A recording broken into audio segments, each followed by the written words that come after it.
Welcome to Downtown Sports. My name is Downtown Stephen Brown, and in today's video, guys, I debated heavily whether or not to wait till tomorrow to make a video to talk about Game 4 and then any lineup changes for Game 5 tomorrow, but I don't want to talk about Game 4 on the day of Game 5. I would rather just get it done and out of the way. And I want to start by talking about the 3 goals that the Maple Leafs allowed in the first period of this game. And this is in the very first minute of the first period. And the Lightning are going to tip the puck in and apply some pressure. And eventually, it's going to get to a point where Justin Holl has the puck on his stick and he's being pressured by a Lightning player here. And he decides to throw the puck up off the boards and maybe get it to this Toronto player here. But as the play continues, this player kind of loops out of the zone and comes back in. And this Lightning player is going to retrieve the puck, and eventually it gets to a point where Steven Stamkos is going to take a one-timer from the top of the zone in traffic, and it beats Jack Campbell. There's not really a whole ton of support on this side of the ice for Justin Holl, and when the play continues, this Leaf player loops out of the zone, and the Tampa Bay Lightning player up off screen here comes in and regains possession of it. So if I'm Justin Holl in this sense, I would have maybe skated behind the net with it, dumped it behind the net, tried to get it out on this side, or continued skating into the corner and tried to play the puck off the boards in a way so that it just comes out of the zone and then Tampa Bay has to regroup on the offside, or even just purposely ice it to get reset. But he's pressured by this Lightning player here, and the play just doesn't really go anywhere. He dumps it off the boards up into the high part of the Leaf zone and stays in. The 2-0 goal was weird. It took a funny bounce off Muzzin's stick in the corner here and shot right back out in front of the net. And Jack Campbell actually plays it right to the Tampa Bay Lightning player who roofs it on him. It's an unfortunate, stupid bounce that goes Tampa's way.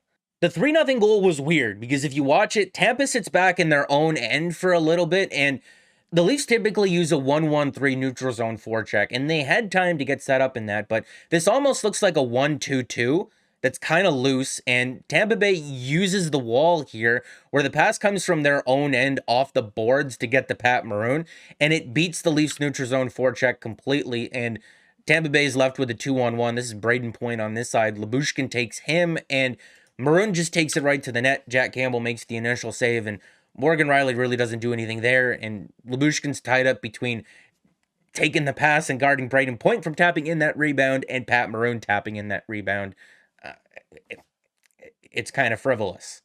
And the Leafs really shot themselves in the foot twice here because their slow play at 5-on-5 led to them taking so many penalties. And them taking so many penalties led to them not really being able to get comfortable at 5-on-5, and they got caught in this miserable cycle here. I will say, on the double minor that Anze Kasha received for high sticking, I believe Corey Perry was holding his stick, and that's why he swung it so hard, because he was holding on to it, so he wanted to get it loose, but you can't do that. If we're looking at how each of the lines played, the line of Engvall, Kampf, and Mikheyev continued to play well in this one. They controlled the majority of all the micro stats at 5-on-5, including the shot attempts, the actual shots, the scoring opportunities, the high danger shot attempts, the expected goals, and they continued to do so, not really getting any opportunities to play in the offensive zone.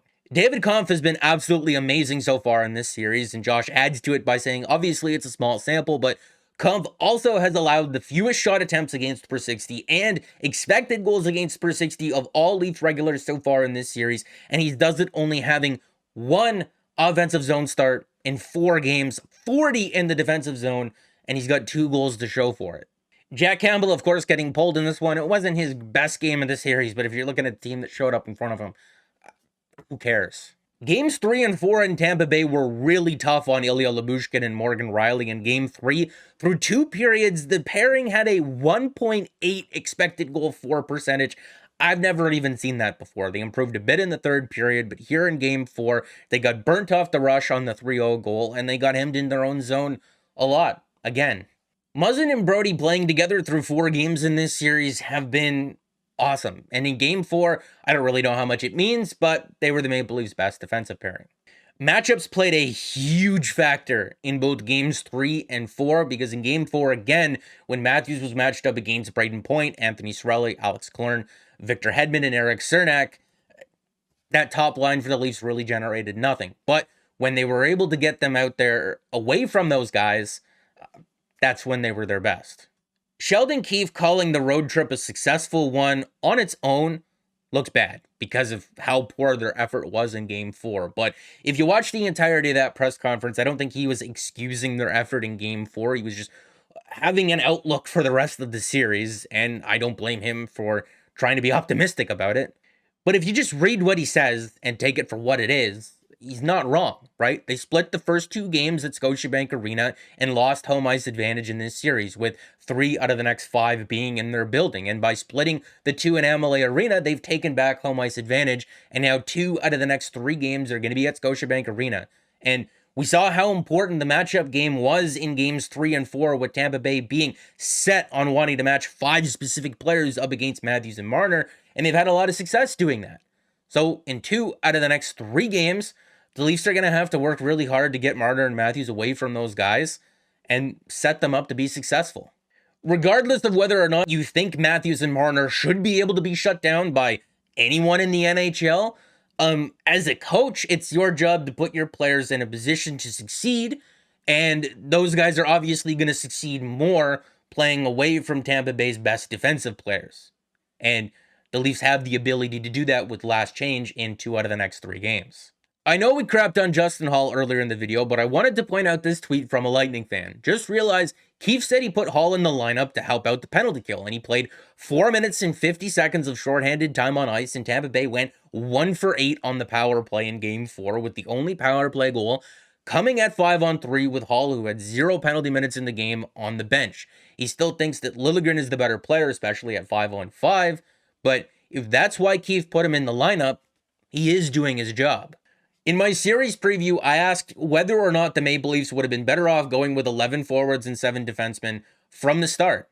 And in game 1, they really didn't have a 4th line because of the Kyle Clifford game misconduct. They were sort of rotating things through as they went along. And then in game 2, the 4th line was awful. Then in game 4, it was awful. Going with 11 and 7, you wouldn't have to worry about the 4th line. And then you could have Justin Hall in the lineup for his penalty killing abilities and another guy to take away some of those minutes at 5-on-5. Whether it's Sandin or Liljegren, both of them are awesome at getting the puck out of their own zone and the play going in the right direction, which is something that the Maple Leafs have struggled with the last couple of games. And going with 11 forwards and 7 defensemen would also allow you to get Austin Matthews some more ice time. You know, maybe you double shift them here and there and you catch Tampa Bay with their 4th line out on the ice. You have last change in 2 out of the remaining 3 games. What I have here on the screen, excluding the 4th line, is what I think the Maple Leafs will go with in game 5. The Maple Leafs started last game with Kerfoot, Matthews, and Marner on that top line, and towards the end of the game, they put Michael Bunting back up there. And we mentioned it in our previous video because halfway through game 3, they dropped Michael Bunting down to the 4th line, and we really didn't know what to make of it. If that was him tweaking something and just wanting some less ice time up against some easier matchups. Is he still shaking off the rust? Are they still building him back up? Because he didn't get to play in any regular season games, and he missed game 1 of the series. He was thrown in game 2 of a very intense playoff series where both teams have gone back and forth. I think the Maple Leafs will reunite Michael Bunting, Austin Matthews, and Mitch Marner in game 5, and I think Kerfoot will slot in next to John Tavares and William Nylander, where he took some shifts in game 4. The line of Engvall, Kampf, and Mikheyev, don't touch it, don't break it up, just leave it as it is.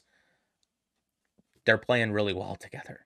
In regards to the 4th line, there's a back and forth conversation to be had, and I'm going to try to have it with myself, but at the end, I'm just going to pose the question to you. What do you want them to do? You want them to go with 11-7? Who do you think should be on that 4th line next game? I really don't know. I'm taking the journalist out here, and I'm just asking the question. When you're struggling to create offense and score goals, how do you swing momentum back in your favor? Well, you can get some big saves from your goalie. The other team's goalie can start playing bad and let in a softie, and that can go straight to your legs. You can kill off a big penalty. The crowd can get you back into it.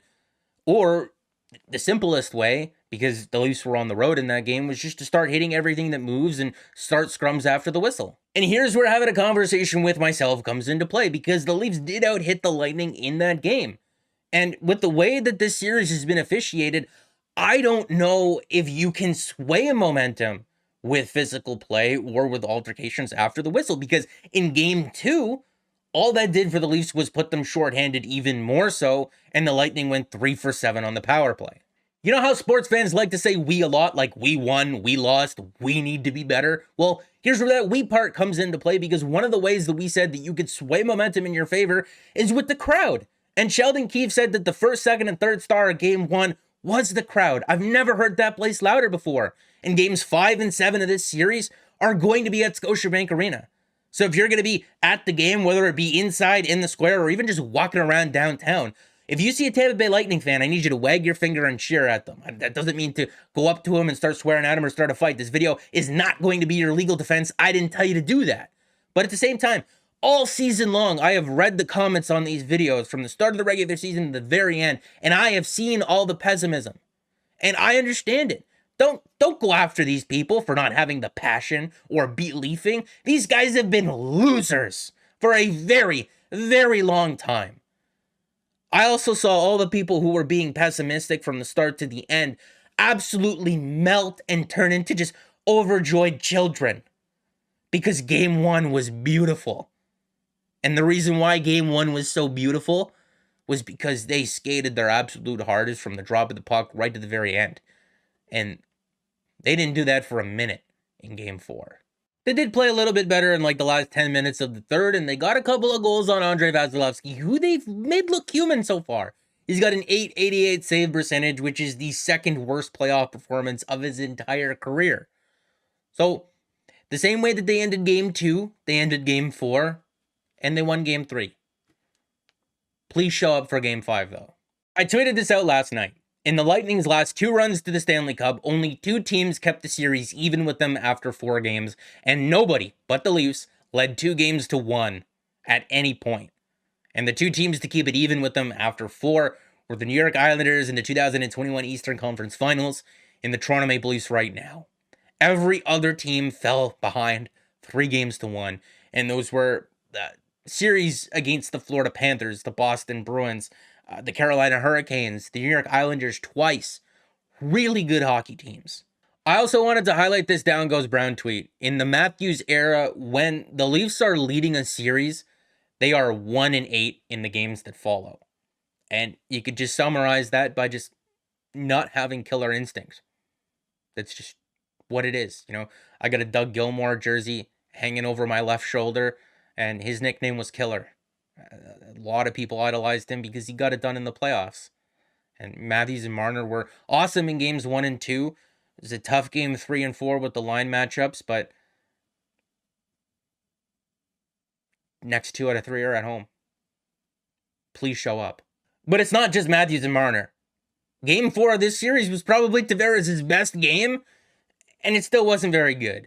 There was a play off the rush where he connected with Nylander on a goal, and that was the most dangerous that he's looked this entire series. They need more. They need more out of both those guys. I know Nylander had 2 goals, but somehow, I don't know. He always finds a way to. He always finds a way. That's how I'm gonna leave it. And I said it in my previous video, and I'll say it again here. If they want to show up in game 5 and score a couple of goals and then help us put this thing to bed, I'm cool. I'll forget about the first 4 games. Please show up. So that's going to be it for this video, guys. Make sure to like the video if you did like it and subscribe for more, because more is always on the way. And guys, remember, they can still win this in 6.